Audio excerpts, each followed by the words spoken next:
A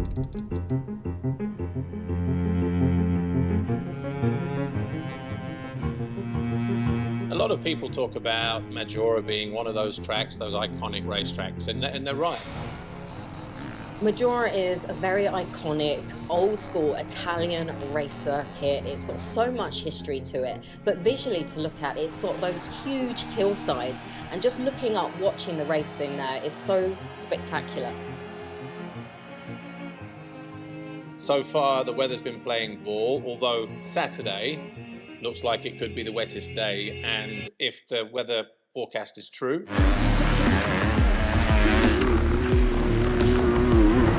you've got a hard-packed track that becomes like an ice rink, or if they rip it, it becomes heavy and muddy. But then you add the atmosphere, you add the fans, and it's a fantastic recipe for an incredible weekend of racing.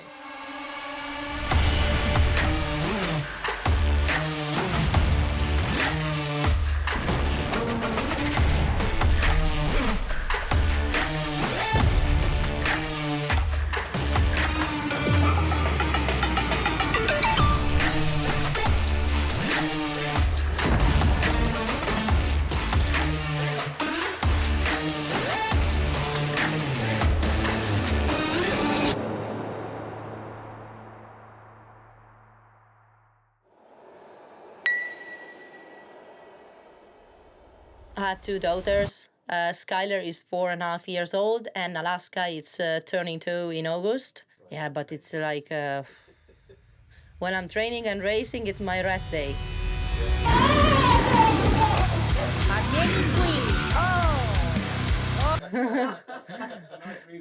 Yeah.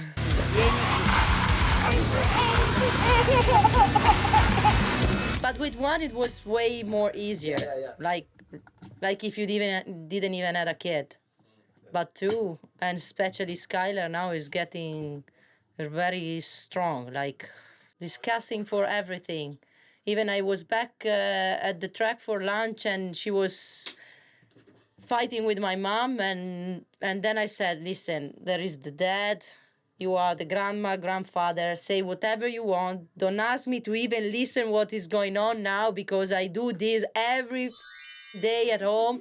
So do whatever you want. I'm pretending not even to listen.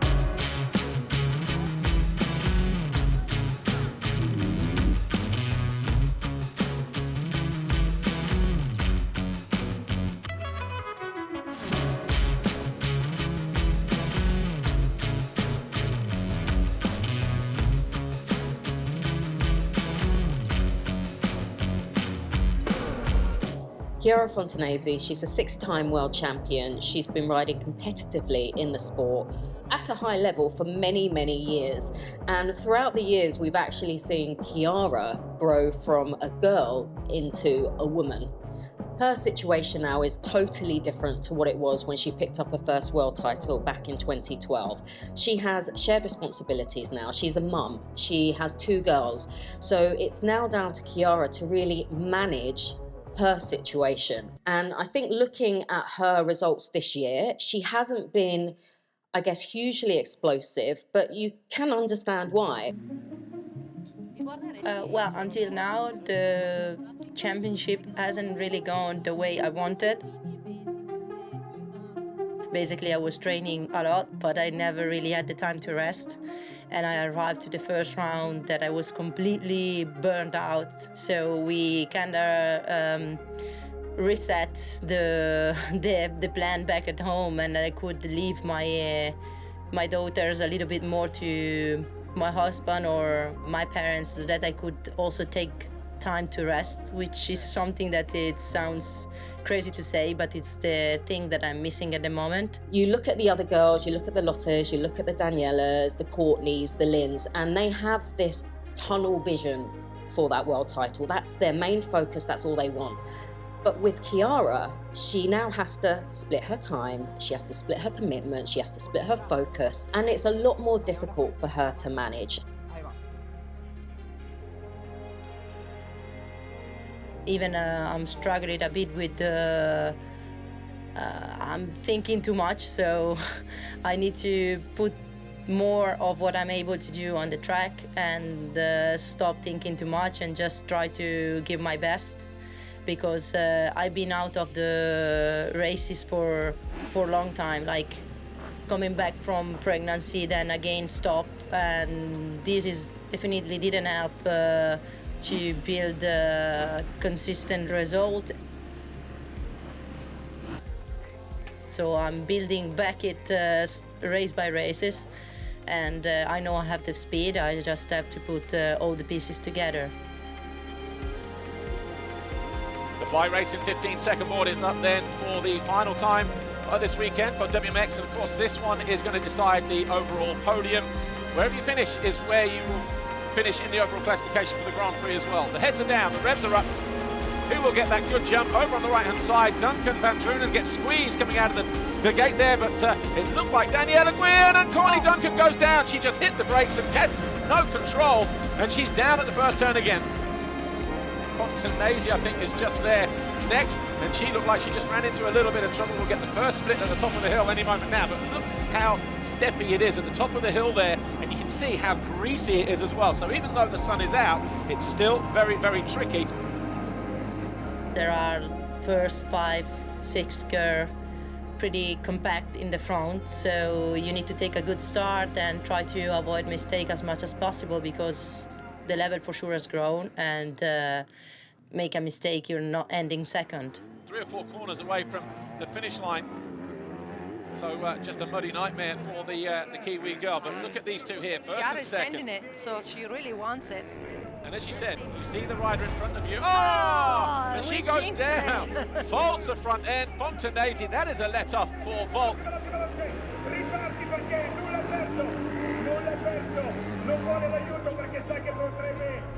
Oh, Red red flag.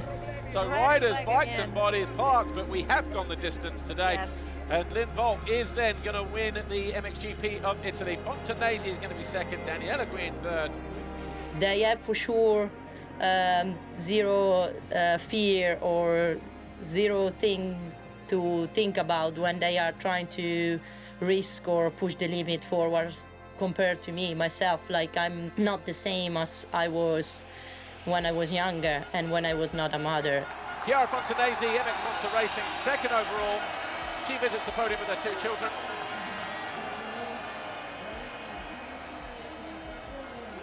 What I know is that I would like to win a world championship as a mother, and that would be like the cherry on the top of the cake for me.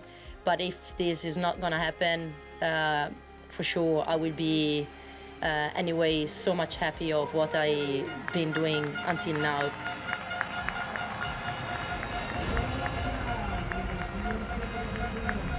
With Kiara, she has that old school Italian motocross mentality where she's just been turning up at a dirt track from a young age. She races her dirt bike, she gets the job done, and then she goes home. And that's so much, that's embedded in her. I think now she's slightly softer, and she's broadened her horizons. It's not just about motocross, turning up at a racetrack and winning a race. It's so much more than that. And I think that just shows that she's doing it for the results, of course she is, but she's also doing it for the love of it.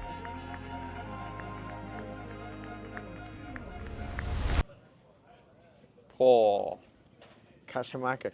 I think you got the wrong one. Yes. And me? Braceras. Which one? Well done.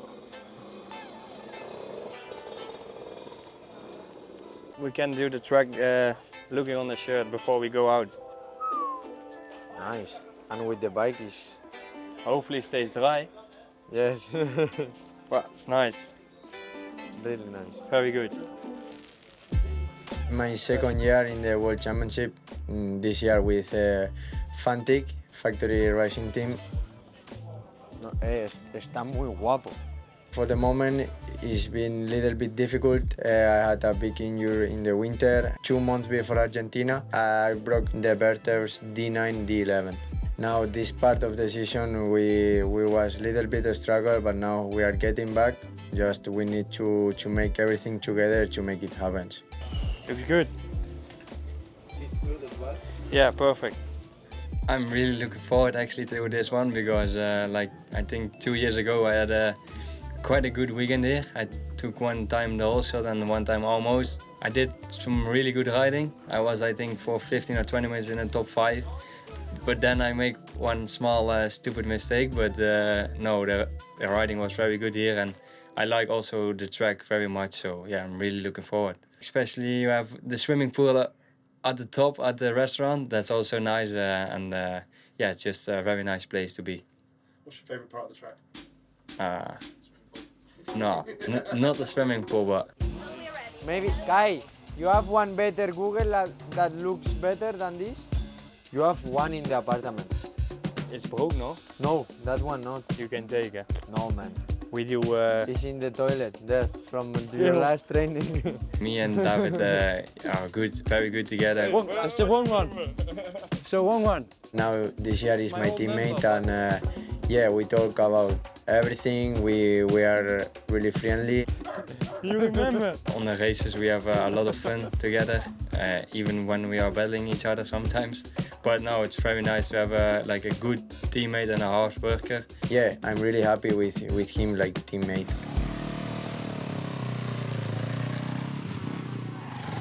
So the Fantic Factory MX2 team is basically formed around the old SM Action squad, which is a strong Italian team that has had a great presence in the MXGP paddock for nearly a decade now.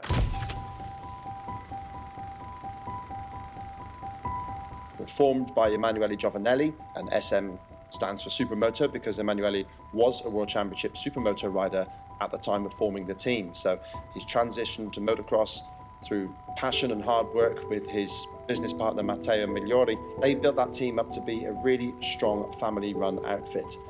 And as a result, they've built great careers in the last few years. So they've had Maxime Renault, Andrea Adamo, even Kevin Horgmo. They all have still great relations with that team and they really do put their heart and soul into things.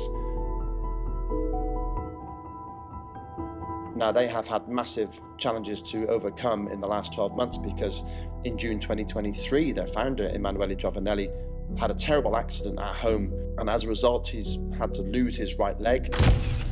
His left leg is still in a terrible condition.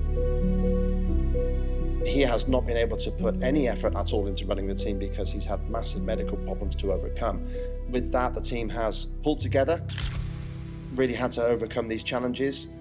They scored an emotional win at Maggiora in the RAM qualifying race last year with Alberto Ferrato, and that was a massively emotional win for them. And then transitioning to being now a full factory team with the Fantic manufacturer, that's tough for any team to do, transition from one manufacturer to then becoming a full factory squad.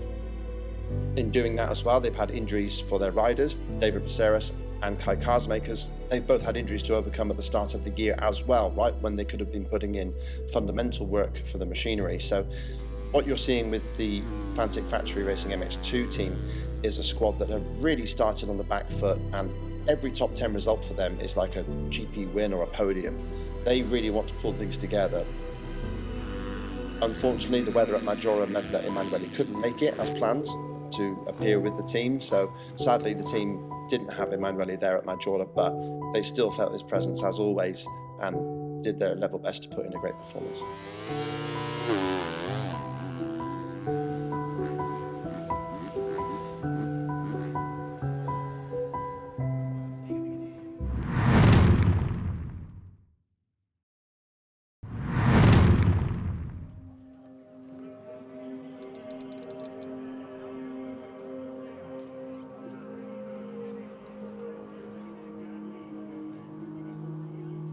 The MX2 Championship is looking as intriguing as ever because now you've got Sacha Coenen as a Grand Prix winner, who's 8th in the championship, got no championship pressure whatsoever, and he could turn out to be Kai de Wolf's best friend because he will take points away from his teammates.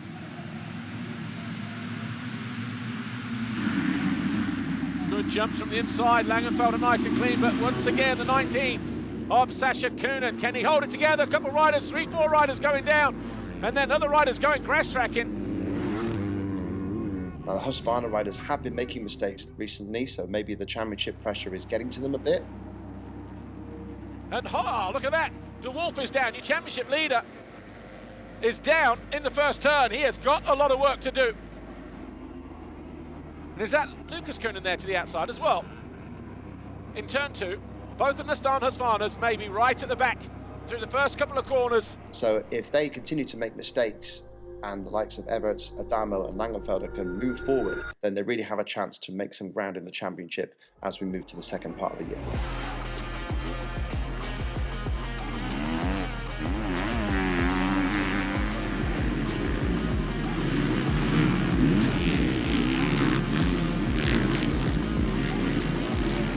And all of a sudden, Sacha Coenen goes back by the 74 to take over that 1 point position.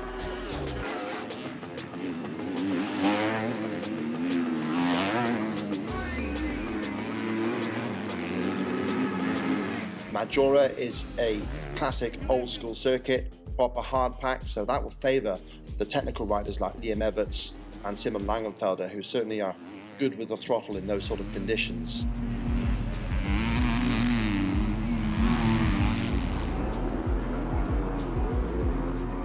And Liam Everts has been absolutely methodical. He's been cool, he's been calm, calculated. He enters the pit straight for the final time. He salutes his team as he goes by. Liam Everts wins race 1 here in Italy. Big win for him as well. Langenfelder over the line second. Andrea Adamo across the line in third place.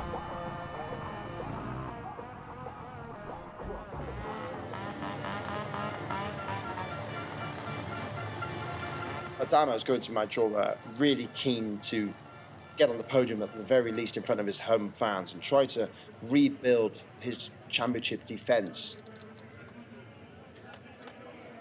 Somebody like Valerio Lata has got no care of that at all. He's got no problem with coming to Maggiora and going full gas for glory in front of his own fans. He's fighting for the MX250 championship and fighting for wins, so therefore he's also fighting for a good ride in the MX2 in the future. The fly race in 15-second board up for the final time. MX2 race 2 here, the MXGP of Italy at Maggiora Park.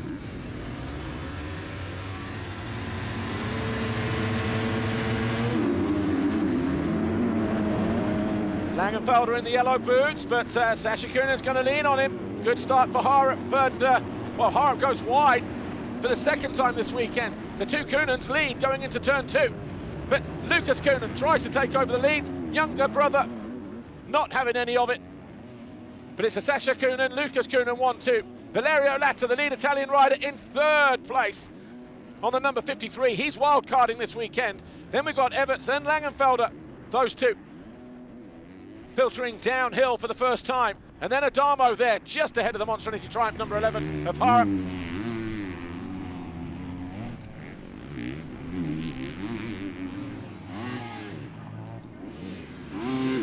For the Fantic Factory Racing MX2 team, Maggiora was particularly a difficult one with all the emotion surrounding it. David Braceras pulled out a fantastic finish in the Ram qualifying race to get a top 10 finish there and score some points for 9th position, which was great from him. But overall on the Sunday, it was very difficult for them.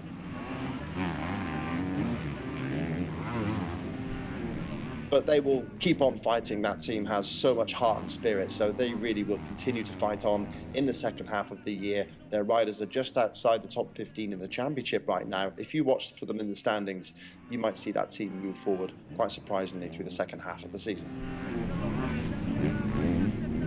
Oh, hello. This three-way battle now for third. Valerio Lata, number 53, squeezes the back marker between himself and Everts just about. So this, by far and above, his best performance in MX2 as a wildcard rider. He soaked up the pressure like a sponge. For him to come away as the top Italian with third overall, beating the defending world champion and the factory KTM rider was impressive all by itself, and I think everybody will agree.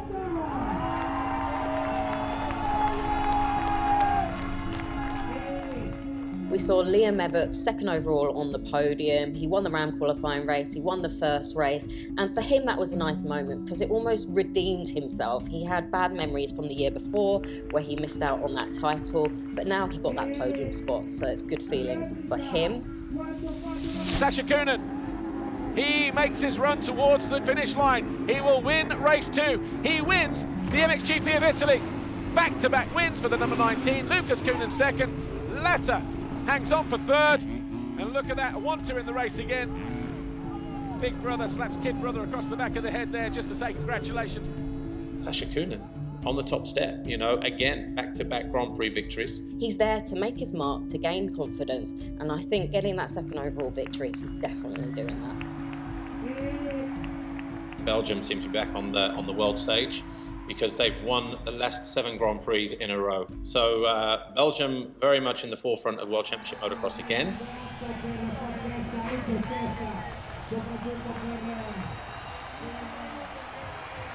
Heading into the halfway point of the season in Maggiora, the situation in MXGP is quite interesting, really.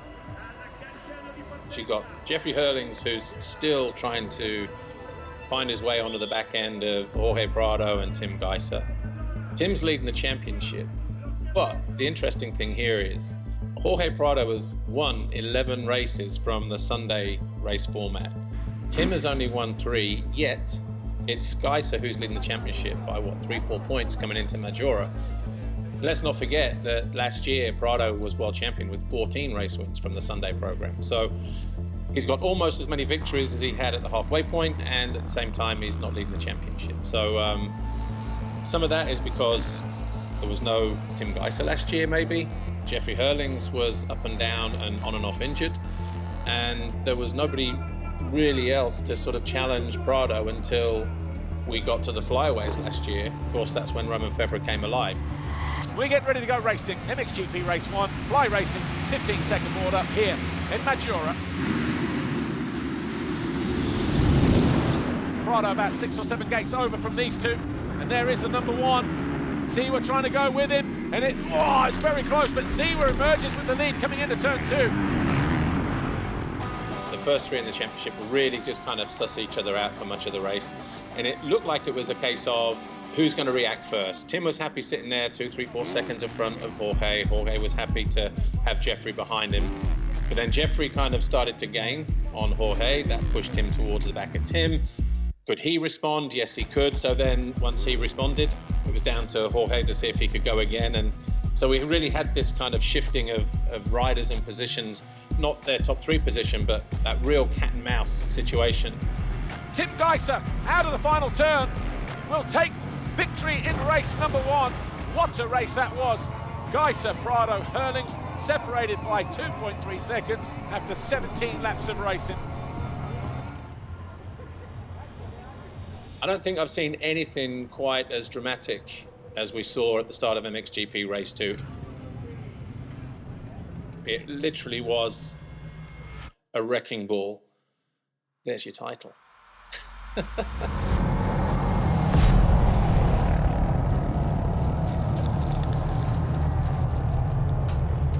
Mattia Guadagnini going long track racing around the outside, wall of death, you know, kind of thinking he's going to drop in eventually, hopefully, and he did manage to. But Tim was there up front, and you kind of just sensed maybe desperation maybe from Jorge trying to get behind him immediately, but he had Seawer and Guillaume, and then a gap that wasn't really there, but he thought, well, I'm just going to go there anyway. Oh, we got riders down! Domino effect, wow! Haven't seen anything like that before. Bikes and bodies all over the place and through the next turn. We need some super slow-mo to dissect that, but there are some riders down there. Let's see who survived it, shall we? Seawer stayed up, Guillaume went down, Prado went down, and pretty much half the field. It was just, it kind of never stopped. It was never ending. 2 or 3 went down, then 4 or 5, then 6 or 7, then 10 or 12. And the Jorge Prado was at the bottom of it. Bent handlebars, damaged leg, he was limping away. It's going to be a tough race for him from here. Advantage, Tim Gajser at the top of the championship table for now. Prado rides off. His GP is over. A massive dent in the championship at the halfway stage. A massive gap in the championship now between Tim and Jorge, like 34 points at the end of it all. And obviously that means Jeffrey's gained a few positions as well. So, but it was interesting then, that battle between first and second, Jeffrey and Tim. You know, because at the end of the day, Tim was sitting there, he'd got Jeffrey closing in on him. Jeffrey made his mistake, Tim got away, and then I don't know if he just switched off or if it was Tim just pushing to try and establish that gap. But what happened next was he just lost the front. Tips over. Could have landed awkwardly on that shoulder. Hurlings was right there though. Jeffrey took advantage, and it was Jeffrey who came away with the win. The MXGP podium then. Jeremy C, who are third overall at the MXGP of Italy, finally gets his podium for Karssemakers Racing Team. His first of the season, much needed for the Smurf. Jeffrey Hurling, second overall, Red Bull KTM Factory Racing. Third in race 1, second in race 2. But Tim Gajser, his third victory here in Maggiora.